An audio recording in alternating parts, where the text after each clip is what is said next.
بادشاہ بھی ہوں اور میں اللہ بھی ہوں. کس کا؟ انسانوں کا. اور قرآن کی آیت وہ باتیں بتاتا ہوں کہ اللہ کہہ رہا ہے کہ میں انسانوں کا بادشاہ ہوں. تو جب انسانوں کا بادشاہ ہے، اللہ کا بادشاہ ہے، تو من شر وسواس الخناس. کیا کہہ رہا ہے؟ من شر. شر پناہ مانگ رہا ہے نا انسان کہ میں پناہ مانگتا ہوں کس سے؟ من شر. شر سے. شر سے کیا مراد ہے؟ شر سے کیا مراد ہے؟ گمراہی ہے، شرارت ہے، راستے سے بھٹکانا ہے، اس کے علاوہ برباد کرنا ہے. من شر، اس شر سے بچا جو گمراہی میں لے جائے. من شر وسواس. وسواس ہے وسوسہ. وسوسہ جو دل کے اندر مختلف خیالات بتاتا ہے. مختلف خیال کہ پتہ نہیں یہ ٹھیک ہے کہ وہ ٹھیک ہے، یہ صحیح ہے کہ وہ صحیح ہے، یہ صحیح کہہ رہا ہے کہ وہ صحیح کہہ رہا ہے. یعنی دل میں شک پیدا کرے. تو یاد رکھیے اگر دل میں شک آ جائے تو شک ایمان کو کھا جاتا ہے. شک ایمان کو کھا جاتا ہے. اور اللہ قرآن میں کہہ رہا ہے، سورہ حجرات کی 15ویں آیت ہے، اس میں کیا کہہ رہا ہے کہ پس وہ ہے مومن جو ایمان لائے اللہ پر اور رسول پر اور ان کے دل میں شک نہ آئے. اللہ کہہ رہا ہے کہ جو مومن صرف وہی ہے جو ایمان تو لائے گا لیکن اللہ پر بھی رسول پر بھی، لیکن اس کے دل میں شک نہ آئے کہ پتہ نہیں اللہ اللہ ہے کہ نہیں. بھائی اللہ نظر تو نہیں، دیکھا تو نہیں، پتہ نہیں اللہ ہے کہ نہیں ہے، ہم نے اسے دیکھا ہی نہیں ہے. رسول 1444 سال پہلے آئے تھے، پتہ نہیں آئے تھے کہ نہیں آئے تھے.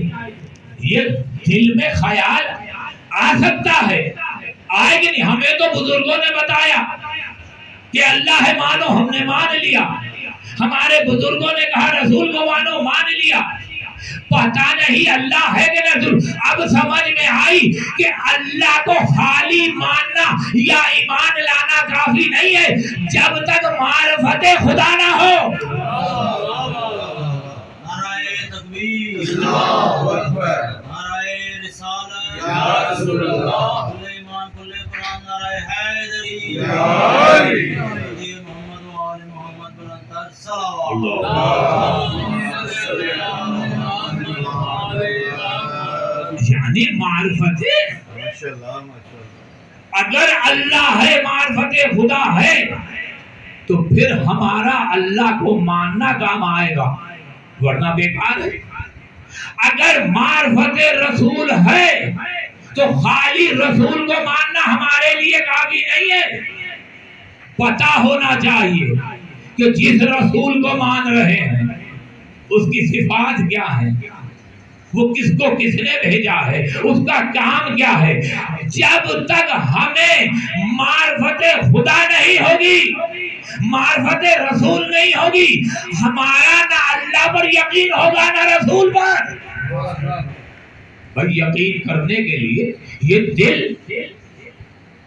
جو شکوک بھی پیدا کرتا ہے، وسواس بھی پیدا کرتا ہے، تو اس کو تبھی ختم ہو سکتا ہے اگر ہمارا اللہ اور رسول پر کامل ایمان ہو کہ جیسا ہم کہہ رہے ہیں ویسا مانے. یہ نہیں ہو سکتا کہ اگر ہم نے اللہ کو مان لیا، اب اللہ کہہ رہا ہے یہ کرو، نماز پڑھو، نہیں پڑھتے، تو یہ اللہ پر ایمان نہیں ہے. ہم نے معرفت خدا رکھی ہی نہیں. رسول کہہ رہے ہیں جاؤ روزے رکھو، نعوذ باللہ کہتے ہیں ہم نے تو نہیں رکھ رہے. ماحول نہیں ہے، فیشن نہیں ہے. لوگ کہیں گے پرانے زمانے کا روزے رکھ رہا ہے. تو معرفت خدا اور معرفت رسول ہے تو فائدہ ہے. من شر وسواس الخناس، اور وہ خناس جو دل میں وسوسے اور شر پیدا کرتا ہے اسے بچا لے۔ اب دیکھیے انسان کا ایک نیا نام سامنے آ گیا، آیت بتا رہی ہے خناس، یعنی خناس انسان بھی ہوتے ہیں، خناس انسان بھی ہوتے ہیں۔ مفسرین نے بتایا کہ شیطان کے ناموں میں سے ایک نام خناس ہے، ورنہ اردو ادب اور اردو ڈکشنری میں خناس کے کوئی معنی نہیں ہے جو ہم بتائیں۔ خناس شیطان کا نام ہے، اور شیطان کا کام ہے دل میں وسوسے ڈالنا اور شکوک پیدا کرنا، اور انسان کہہ رہا ہے کہ من شر وسواس الخناس، مجھے اس شر اور وسواس جو خناس سے پیدا کر رہا ہے دلوں میں، اس سے میں پناہ چاہتا ہوں۔ من شر وسواس الخناس الذی یوسوس فی صدور الناس، اے اللہ ہمیں پناہ دے دے، ہمیں بچا لے اس خناس سے جو شیطان ہے، جو ہمیں شر میں داخل کرتا ہے، جو ہمیں وسوسے ڈال کر ہمارے ایمان کو بگاڑتا ہے۔ اے اللہ اس شیطان سے ہمیں بچا لے، وہ خناس سے ہمیں بچا لے۔ اور آخری آیت من الجنت والناس، یہ جو خناس ہے اب پتہ چل گیا کہ خناس شیطان جنوں میں بھی ہوتا ہے اور خناس انسان بھی ہوتے ہیں۔ اب آپ پر ہے کہ اگر احکام کے کہنے پر عمل کیا تو آپ بھی خناس میں شامل ہو جائیں گے، اور اگر آپ نے اس سے پناہ حاصل کر لی تو کیسے پتا چلے گا کہ آپ شیطان کی یہ جو صفت ہے، یہ جو نام ہے خناس شیطانیت کا، اس سے آپ بچ گئے ہیں؟ تو وہ یہی بتائے گا کہ جو دنیا میں احکام الہی پر عمل کر رہا ہے وہ خناس نہیں، وہ انسان ہے۔ تو یہ تو ہم پر ہے، لیکن ہم تو دوسروں کو کہہ دیتے ہیں کہ یہ فرعون ہے۔ فرعون کوئی نام تو نہیں ہے، وہ بھی صفت ہے، جیسے شیطان نام نہیں ہے۔ کیونکہ ہم مجلسوں میں سنتے ہیں کہ اللہ نے آدم کا پتلا بنایا، فرشتوں سے کہا جب روح پھونک دو تو تم سجدوں میں گر جانا، اللہ نے روح پھونکی، سجدے میں گر گئے، شیطان سجدے میں نہیں گیا۔ تو ہم سب یہی سمجھتے ہیں کہ شیطان نام ہے، شیطان نام نہیں ہے، شیطان صفت ہے، اور یہ صفت خالی جنوں میں نہیں ہے، انسانوں میں بھی ہے۔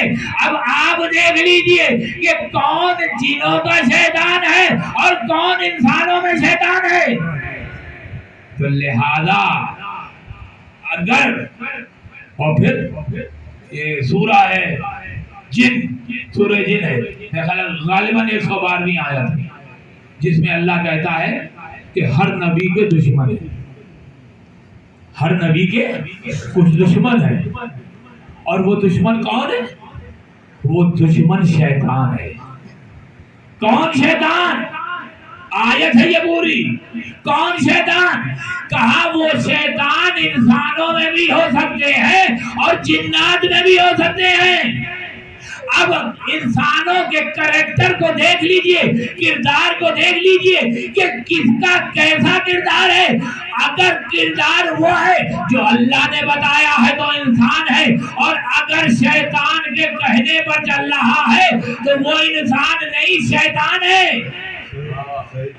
تو یہی تو ہم کہتے ہیں کہ یزید جو ہے وہ انسان نہیں ہے، شیطان ہے، خناس ہے۔ کیوں؟ اس لیے کہ حسین وہ ہے جو دنیا کو نجات کی طرف لے کر جا رہے ہیں۔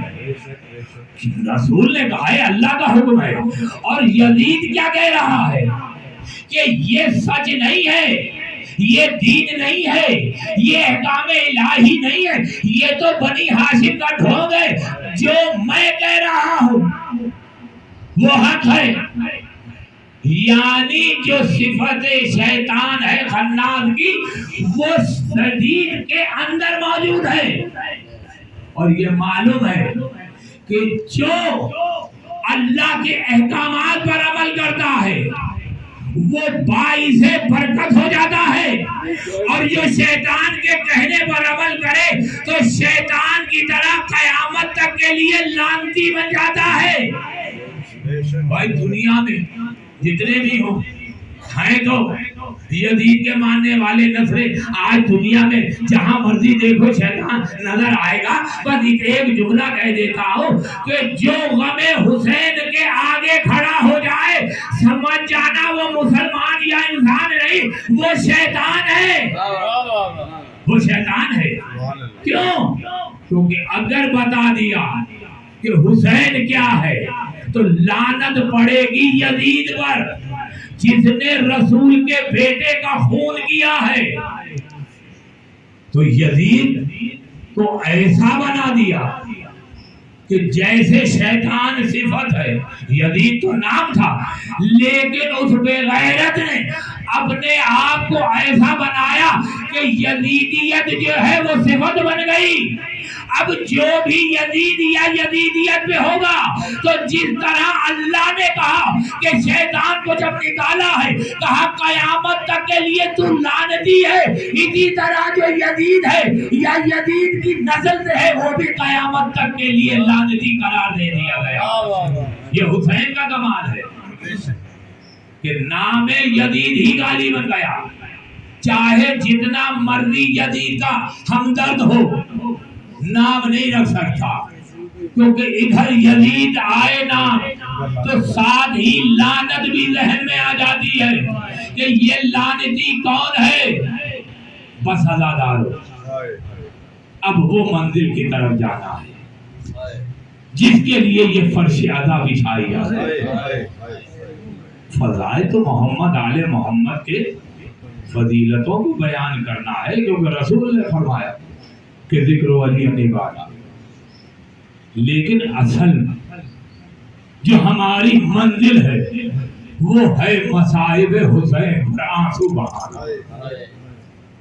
یہ آنسو جو ہماری آنکھوں سے نکلتے ہیں یہ ضائع نہیں ہوتے، یہ اس کی محبت میں اس کی مصیبتوں میں آنسو نکلتے کہ جس نے اللہ کے دین کو بچانے کے لیے اپنا سب کچھ قربان کر دیا۔